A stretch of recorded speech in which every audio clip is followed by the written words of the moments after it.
We're here in Jarrow at the third stop on Constable visits, and been working with South Shields Museum, part of Tyne Wear Museums and Archives. South Tyneside's a really vibrant borough. It's quite a small borough, but there's a huge amount going on right across the scene.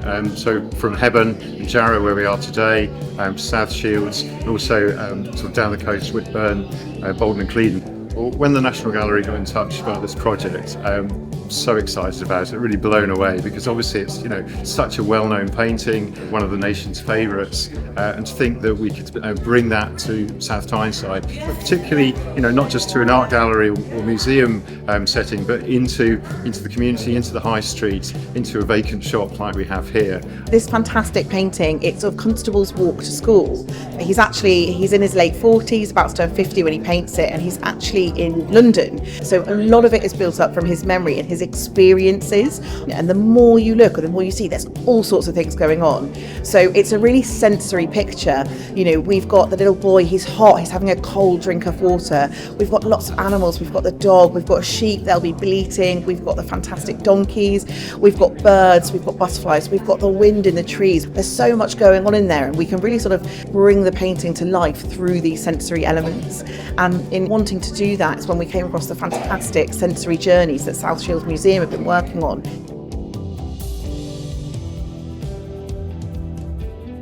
It wasn't until COVID that I started a program that was aimed at families and audiences that have special educational needs and disabilities, or profound and multiple learning disabilities. So I wanted to come up with a program where people could access the museum collections without actually having to be in the museum, and laying on top of that the ability to experience those artworks in a different way. So sensory, using sight and smell and taste and touch. And in order to do that, I came up with this idea of sensory journeys. If we have to think now about our senses, if we were in this situation, what sort of things would you smell? Sheep, yeah, okay. You might smell the grass. Grass smell, good, okay. Okay, if you were the dog, Lauren, and you're going through the water, just go through the water. Dog.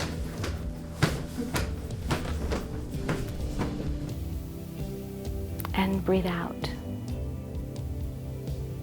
What do you think you might hear? What might you see?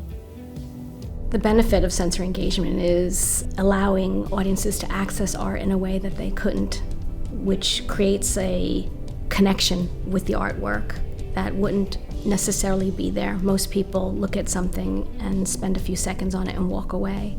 And if you have a disability, it's even harder for you possibly to engage. Just knew we absolutely had to partner with them to bring these sensory elements of the picture to life, and to use their fantastic expertise to really open up and invite everyone to enjoy the sensory elements of this picture with us.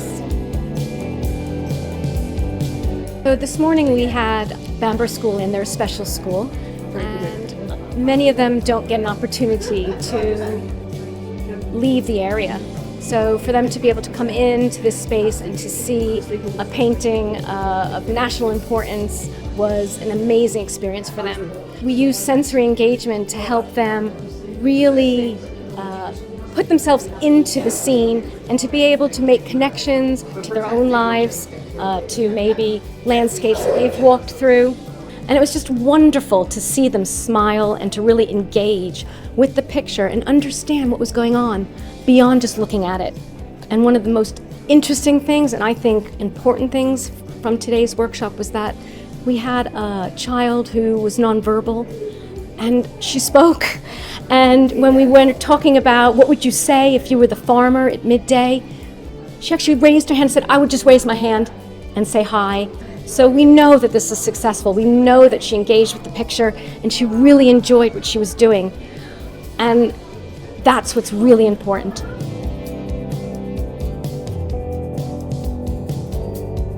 So these paintings, at the National Gallery, they don't belong to the National Gallery, they belong to absolutely all of us, they belong to the people of the United Kingdom. So it's really, really important to us that there is access for people all across the UK. We learn so much about our paintings as well when we bring them out. The amount of knowledge that, all of our local audiences bring to these artwork as well. It really brings them to life in a different way.